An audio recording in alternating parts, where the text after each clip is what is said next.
नानक। धन गुरु नानक। जन्म साखी श्री गुरु नानक देव जी की। भाई बाले वाली साखी खरा सौदा की। श्री गुरु नानक देव मस्ती में बैठे थे। कालू जी ने देखा तो दुखी हुए, कहने लगे, हे पुत्र, मुझे तेरा गम ने मार दिया है, परंतु तुम नहीं समझते। गुरुजी ने कहा, हे पिताजी, अब तो मुझे क्षमा कर दो, आगे जो कुछ आपकी आज्ञा होगी वही करूँगा। कालूजी ने कहा, बेटा व्यापार करो। गुरुजी ने स्वीकार कर लिया। तब कालूजी ने 20 रुपए देकर कहा, लो बेटा, सत्य का व्यापार करो जिसमें लाभ हो। गुरुजी ने कहा, हे पिताजी, आप स्वयं देखोगे कि मेरा व्यापार कैसे उत्तम है। तब भाई बाले को बुलाकर कालूजी ने कहा कि आप नानक के साथ जाओ, क्योंकि आप बुद्धिमान हो, इसे व्यापार में सहायता प्रदान करो। भाई बाले ने गुरु नानक देव जी के वस्त्र भी उठा लिए और रुपए भी। गुरुजी के साथ हो लिया। मार्ग में संसार संबंधित शिक्षा बाले ने गुरुजी को दी। कुछ दूर तक पिताजी भी साथ शिक्षा देते चले गए। कहा, हे पुत्र, मुझे तुम पर बहुत विश्वास है कि व्यापार करके धन और मान प्राप्त करोगे। मेरा आपके सिवाय और कौन है? संतान सुयोग्य हो तो माता पिता को यश प्राप्त होता है। हे पुत्र, जिस चद्दर दर्शन से प्रत्येक प्राणी प्रसन्न होता है, उसी प्रकार तुमको देखकर सभी नर नारी प्रसन्न हो, यह मेरी अधिक इच्छा है। जब तुम व्यापार में दक्षता प्राप्त करोगे तथा क्षत्रिय वर्णोवित कार्य करोगे, तब तुम धन्य कहलाओगे। संसार मान की दृष्टि से देखेगा, फिर मेरा मन शांत होगा। भाव यह है कि तुम व्यापार करो। इस प्रकार शिक्षा देकर कालू पीछे को आए। श्री गुरु नानक देव जी परमेश्वर संबंधित गायन करते। तब बाले को ईश्वर महिमा सुनाते जा रहे थे। जब घर से बाहर कोस पर आए तो उस वन में साधु मंडली बैठी थी। वह साधु तप कर रहे थे। किसी ने अपनी भुजा ऊपर कर रखी थी तथा कोई खंडा होकर तप कर रहा था। पद्मासन, सिद्धासन, मयूरासन, अनेक आसन लगाए महात्मा बैठे थे। कोई स्वाध्याय में लीन है तो कोई प्रभु कीर्तन में मग्न है। उनके मन में स्वर्गाधिक की कामना थी। संसार के दुखों को त्याग कर एकांत सेवन कर रहे थे। उनमें एक महंत था जो मृगछाला बिछाए बैठा था। सिर पर जटाओं का मुकुट और हृदय में परमात्मा का ध्यान था। श्री गुरु नानक देव इन महात्मा को देखने लगे। फिर बाले को कहा, हे बाला, मुझे तो यहाँ खरा सौदा नजर आता है, मैं इसको त्याग नहीं सकता। पिताजी की आज्ञा अच्छा व्यापार की है, इससे उत्तम व्यापार और कोई भी नहीं है। यह जो रुपए हमारे पास है, इनको अर्पण कर दो, जिससे यह भोजन तथा वस्त्र खरीद सके। बाले ने कहा, हे महाराज, महित कालू जी का भय है। उसने व्यापार के लिए रुपए दिए हैं। कालू का स्वभाव भी कटु है। मैं तो आपका दास हूँ, जो कहो करूँगा, परंतु पिताजी से आप ही निपटना होगा। वह कहीं मुझ पर कुपित ना हो। यह कहकर बाले ने 20 रुपए नानक देव जी को दे दिए। रुपए लेकर श्री नानक देव जी एक साधु के निकट जाकर बैठ गए तथा निम्रतापूर्वक कहा, हे संतेश्वर, क्या आप वस्त्र नहीं पहनना करते अथवा वस्त्र प्राप्त नहीं होता? शीत धाम दुख तो देते होगे। साधु ने उत्तर दिया कि हम निर्वाण साधु हैं, हमें वस्त्र की अधिक आवश्यकता माननी ही नहीं चाहिए। साधु ने फिर कहा कि आपको ऐसे प्रश्न करने से क्या लाभ है? तब बाले ने कहा, हे नानक देव, आप जिस काम के लिए आए हैं वह काम करो। गुरुजी ने कहा, बालाजी, मुझे पिताजी ने अच्छा सौदा करने की आज्ञा दी है। मैं तो कोई खरा सौदा ही करूँगा। गुरु जी की यह बानी सुनकर बाले ने कहा, हे नानक, कालू पिता और तुम पुत्र हो, जैसी इच्छा हो सो करो, हमें क्या। फिर गुरु नानक देव जी ने संत जी से कहा कि यदि आप वस्त्र नहीं पहनने तो भोजन भी शायद ही करते होंगे। साधु बोला, अरे भोले नानक, हम उदासी अर्थात संसार से उदास होकर वनों में ही विचरते हैं तथा जो कुछ परमात्मा देता है वही खाते हैं, पान आदि करते हैं। गुरु नानक देव जी ने कहा, हे संत जी, आपका पवित्र नाम क्या है। साधु ने कहा, मेरा नाम संत रेणु है। सुनकर श्री नानक देव बहुत प्रसन्न हुए तथा कहने लगे, हे बाला, मैं यह सौदा व्यापार अवश्य करूँगा। मुझे तो यह सौदा व्यापार बहुत ही अच्छा नजर आता। जितना लाभ इसमें है उतना लाभ और कहीं नहीं। बाले ने कहा, आपकी जो मन आए करो, मैं तो कुछ कहना सुनना का नहीं। गुरुजी ने बाले से 20 रुपए लेकर संत रेणु के आगे रख दिए। संत कहने लगे, अरे बाला, रुपए हमें नहीं चाहिए। फिर ये रुपए तो तुम्हारे पिता ने व्यापार के लिए दिए हैं, तुम फकीरों को क्या दे रहे हो। अभी तुम छोटे अमस्तना के हो, तुम्हारे तो अपना लालपन पालन अभी माता पिता के कंधों पर है। गुरुजी ने परम मुद्रवाणी से कहा, हे संतेश्वर, मेरे पिताजी ने मुझे अच्छा व्यापार करने के लिए कहा है। इस व्यापार से अच्छा व्यापार मुझे नहीं मिला, इसलिए मैं इस कर्तव्य को करना श्रेष्ठ कर जानता हूँ। संत गुरुजी को और देखकर बोला, हे बालक, तुम पहले अपना पूर्ण परिचय दो। तब श्री गुरुजी ने कहा कि मेरा तलवंडी राय बुलार निवासा है। महित कालू बेदी जो आज पटवारी है उनका पुत्र हूँ तथा मुझे नानक निरंकारी कहकर पुकारा जाता है।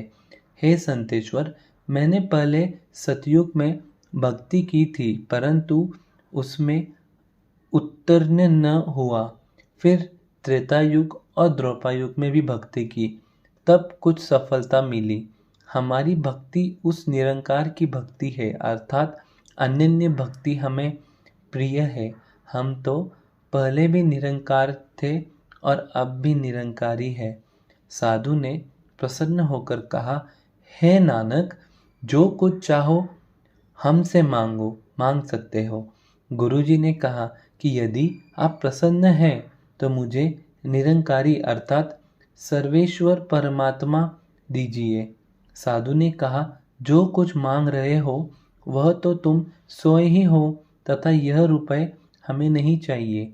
यदि तुम्हें संतों की सेवा करनी है तो इन रुपए का सामान अर्थात कच्चा भोजन ला दो। यह साधु जो हमारे साथ है वे बनकर श्रद्धा निवारण कर लेंगे। श्री गुरु नानक देव जी ने रुपए लेकर निकट की किसी बस्ती में गए तथा आटा, चावल, दाल आदि बर्तन सहित लेकर आए। तब उस महंत साधु ने कहा, हे नानक देव, आप तो उस परमात्मा के रूप है। इस कलयुग में निरंकारी नानक रूप धारण कर प्रकट हुए हैं। इन महात्माओं को आज भूखे रहते 7 दिन व्यतीत हो चुके हैं। सिवाय उस दिव्य शक्ति के इस निर्जन वन में और कौन सहायक बन सकता है।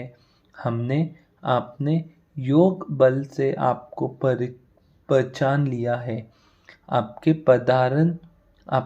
पदार्पण से यह पचंद्र प्रदेश कृत हो गया है और कोटिश प्राणी आपके दर्शन से मोक्ष को प्राप्त करेंगे। हम अपने अहोभाग्य समझते हैं जिन्होंने इन चर्मक शत्रुओं से आपके पवित्र दर्शन किए हैं। यह कहकर उस महंत ने प्रणाम किया। प्रणाम का उत्तर प्रणाम में ही देते हुए और मंद मंद मुस्कुराते हुए जगधारा श्री गुरु नानक देव जी बाले के साथ घर की ओर लौटे। जब श्री नानक देव जी चले आए तब एक साधु ने महंत जी से पूछा कि आपने उस लड़के को जाने की आज्ञा क्यों दी?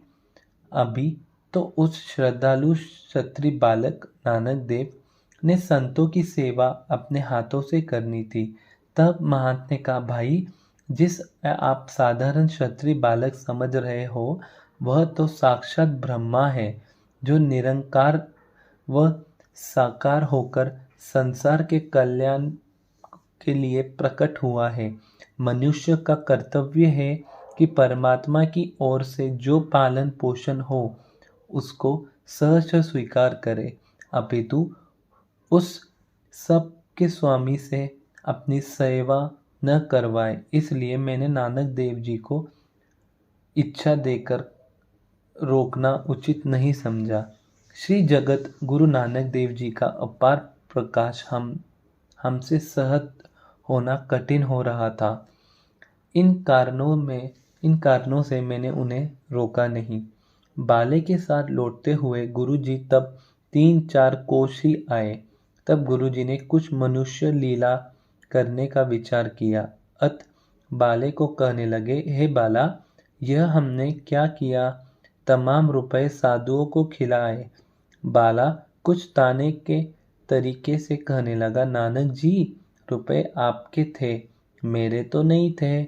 उनको जैसे भी आप वर्ताव में लाना चाहो ला सकते हो, मेरा इसमें क्या नुकसान था? फिर आपने जो कुछ किया सो किया, अब तुम जानो अथवा तुम्हारे पिताजी। मैं रोकता तो सोए आप मेरा अपमान ही कर देते, परंतु आपने यह जो कुछ किया है वह उचित नहीं। इस प्रकार बातें करते करते जगत पिता श्री गुरु नानक देव जी तलवंडी गांव के निकट आ गए। संसार के भय को दूर करने वाले नानक अपने पिता से भय मानकर नगर में ही न गए। नगर के बाहर सूखा तालाब उसी में जा बैठे। इधर भाई बाला अपने घर में आ गया। श्री कालू ने बाले को आना सुना तो नौकर भेजकर बाले को बुलाकर पूछा, हे बालाजी, आप तो आ गए हो, अपितु नानक कहाँ है? और जो तुम लोगों को रुपए दिए थे उनका क्या बनाया है? उत्तर में बाले ने साधुओं को खाना खिलाना की समस्त गाथा सुना दी। कालू जी कुछ कुपित होकर कहने लगे, हे बाला, तुमको बुद्धिमान समझकर इसलिए साथ नहीं भेजा था कि रुपए साधुओं को खिलाओ। अच्छा, अब यह बताओ कि नानक अब कहाँ है? कुछ सोचकर कालू जी और बाला दोनों नानक जी को ढूंढते ढूंढते तालाब की ओर चले गए। माता तृप्ता जी ने जब सुना कि मेरा मस्त बालक नहीं आया तो शोकातुर हो गई। तब माताजी ने अपनी पुत्री नानकी के साथ कुछ नौकर देकर कहा कि पुत्री जाओ, तुम्हारे पिताजी को कुछ क्रोध है, वह कहीं नानक को डांट ना दे। जाकर अपने भाई को देखो, भला कर घर ले आओ। बाले के साथ कालू पटवारी वहां आया जहां परमात्मा के ध्यान में पवित्र आत्मा श्री गुरु नानक देव जी बैठे थे। देखते ही कालू जी के क्रोधाधिक भड़क उठा, पुत्र को पकड़ लिया और कुपित होकर बोले, नानक, बताओ, मेरे गाड़े पसीने की कमाई के जो 20 रुपए थे वह कहाँ है? इतना कहकर पिताजी ने श्री गुरु नानक देव जी के मुख पर 2 चपेट लगा दी। धन गुरु नानक। इतने में देवी नानकी वहां पहुंच गई। कहने लगी, पिताजी, आप मेरे भाई को क्षमा कर दो। देखो तो भाई जी के सुंदर मुख पर 2-4 चपेट के निशान हो गए हैं। क्षमा करो, क्षमा करो।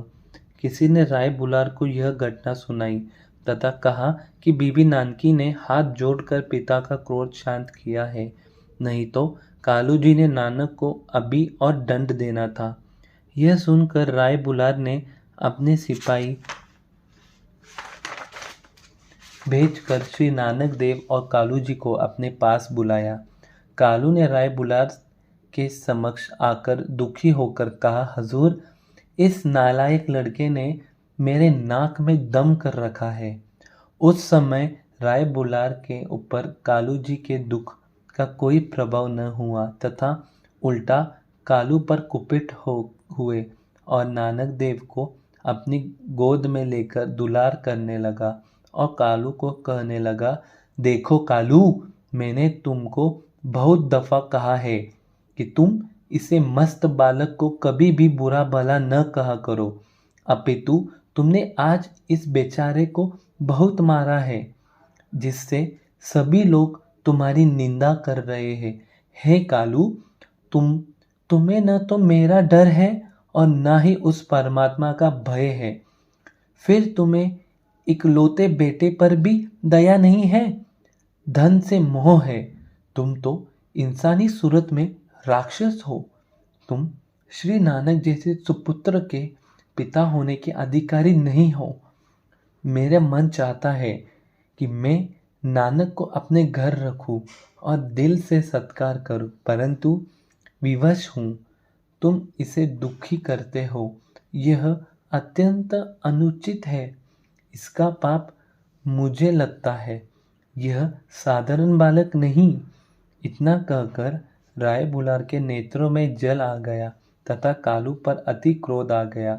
राय बुलार क्रोध में कपत लगा तथा कहने लगा, सुन पटवारी, मैंने आज तक तेरा मान किया है, परंतु नानक के मुंह पर तेरे हाथों से लगे हुए निशान देखकर मैं कह सकता हूं कि तुम इंसान नहीं हो। पिता की शक्ल में कसाई हो, कसाई। तब डरते हुए कालू ने कहा, हजूर, मैं क्या करूं? बहुत तेरे समझाया है, मगर इसने तो मेरा नाक में दम कर रखा है। मैंने इसे 20 रुपए दिए ताकि ये जाके व्यापार कर ले और इसके साथ बाले को भी भेजा। बाले ने आकर कहा कि नानक ने 20 रुपए साधुओं को दे दिए हैं। जब से नानक चलने फिरने योग्य हो गया है, तब से इसने घर का बहुत नुकसान किया है। अब यह 20 रुपए बर्बाद करके नगर के बाहर छुप कर बैठा गया था, जहां मैंने इसको पकड़ा। राय बुलार ने तब बाले को बुलाकर पूछा कि बाला, तुम नानक के साथ गए थे तो सत्य सत्य सुनाओ। बाले ने जो कुछ हुआ तथा वह सुना दिया। सुनकर बुलार ने कहा, पटवारी, जो तुम्हारी किस्मत बुरी है, तुम इस बालक को पहचान नहीं सके तथा इसका उचित आदर नहीं करते। जैसे पारस को त्याग कर कोई मूर्ख कोड़िए की परवाह करता है, तुम्हारी हालत उसी जैसी है। विवश हूँ क्योंकि मैं शरीर से एक मुसलमान हूँ और नानक देव का जन्म एक हिंदू धार्मिक के घर में हुआ है, इसलिए मैं कृत्यमान तौर से कुछ भी करने को असमर्थ हूँ और तुम माया के भूखे हो। अच्छा, जो कुछ नानक तुम्हारा नुकसान करे वह मुझसे ले लिया करो। यह कहकर बुलार ने अपनी निजी नौकर हमेद खां को कहा, जाओ मेरे घर से 20 रुपए लाकर पटवारी को दे दो। नौकर ने बुलार की बेगम, जिसकी जती खोकरी थी, उससे 20 रुपए मांगे। नौकर ने 20 रुपए लाकर कालू जी को दिए, परंतु कालू ने वह रुपए न लेते हुए कहा, हजूर, रुपए आगे भी तो आपके ही दिए हुए हैं। जब मैं आपका नौकर हूँ तो रुपए भी तो आपके ही हैं। मैं और नानक तथा हमारा सारा परिवार भी आपका ही है। इसमें मैं इस प्रकार आपसे रुपए नहीं लेना चाहता। बुलार ने फिर कहा कि यदि मैं मुसलमान न होता तो इस अद्वितीय बालक की पालन स्वयं करता, परंतु मजबूर हूँ। अब मैं वायदा करता हूँ कि नानक देव जब तक अबोध बच्चा है तब तक इसका पालन पोषण सेवा भाव मैं से स्वयं करूँगा तथा इसका तमाम खर्चा मेरे घर से दिया जाएगा। दौलत के मोह में निरंकारी नानक को नालायक कहकर गुनाह के सभी न बने तथा जो नुकसान नानक ने किया है वह तमाम मैं इस समय देने को तैयार हूँ। कालू ने धन लेना स्वीकार कर लिया। फिर बुलार ने कहा, पटवारी साहेब, यह बालक जो खुदा ताला का रूप है, इसने संसारी जीवों के बंधन तोड़ने के लिए तेरे घर में जन्म लिया है। यह बालक तो दिव्य संत रूप है, परंतु तुम इसे दंड देते हो। मैं हैरान हूँ। राय कहीं कुपित न हो, इसलिए कालू जी ने रुपए ले लिए। फिर आज्ञा लेकर अपने घर को आया। श्री नानक देव की कालू ने चपटे लगाई है। यह सुनकर नगर निवासी कालू की निंदा करने लगे। कालू के इस कुकर्म पर सारा नगर दुखी हुआ तथा लोग कहते, देखो, इस व्याध ने अपने संत पुत्र को बुरा तरह पीटा है और अब बुलार से रुपए भी प्राप्त कर लिए हैं। बाबा, यह कालू अत्यंत कठोर मन वाला क्षत्रिय है। दूसरे दिन कालू महित राय बुलार के दरबार में उपस्थित होकर तथा क्षमा याचना मांग कर जो रुपए लिए थे वह लौटा देने का अनुरोध करने लगा। बुलार ने कहा, कालू, यह रुपए जो तुम लौटा रहे हो तुमको नहीं दिए, यह तो नानक देव के देने थे। वे मैंने श्री नानक को अर्पण कर लिए हैं। कालू ने कहा, हजूर, नानक के पास रुपए कहाँ से आए जो आपने लिए और अब लौटा रहे हो? मुस्कुराकर बुलार ने कहा कि भाई, दुनिया के अंदर जितनी दौलत है उसका स्वामी नानक है, तथा जो कुछ मेरे घर में हाथी, घोड़े, स्वर्ण तथा जवाहरात है, उस सब का मालिक तेरा पुत्र नानक ही है। मैं क्या, सारा संसार ही इस बालक का दिया हुआ ग्रहण कर रहा है। राय बुलार के यह शब्द सुनकर सभी लोग हैरान हो गए। उसकी श्रद्धा श्री कालू दारे निरंकारी नानक के पवित्र कमलों पर अनन्य रूप से हो गई। धन गुरु नानक। वाहिगुरु जी का खालसा, वाहिगुरु जी की फतेह। धन गुरु नानक। जिस तरीके से बहन नानकी जी ने और इन्होंने गुरु नानक जी को पहचाना, क्या हम पहचान सकते थे गुरु नानक पातशाह को? नहीं।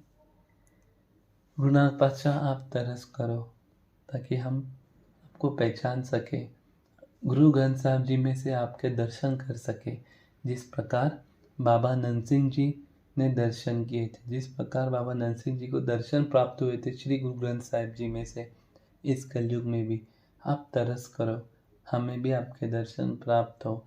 गुरु नानक पातशाह, ये एक छोटी सी सेवा कर रहा हूँ मैं, जो आपकी जन्म साखी, बाबा नंद सिंह जी की जन्म साखी और गुरुओं की, आपकी जोत की जन्म साखी मैं लोगों तक पहुंचाने की कोशिश कर रहा हूं। अगर मुझसे इसमें कुछ भूल चूक हो तो क्षमा करना गुरु नानक पातशाह। संगत जी, आप भी मुझे क्षमा करना अगर मेरी कथा वाचन से या कोई भी चीज़ से आपको कष्ट पहुंचा हो, आपको दुख पहुंचा हो, आपको बुरा लगा हो, या आपको कुछ मैंने शब्द स्पष्ट नहीं आप तक पहुंचे हो, तो उसके लिए मुझे क्षमा करना। मैं आगे से और कोशिश करूँगा कि अच्छे से अच्छे बानी में, स्पष्ट बानी में आप तक पहुँचे। धन गुरु नानक। वाहिगुरु जी का खालसा, श्री वाहिगुरु जी की फतेह।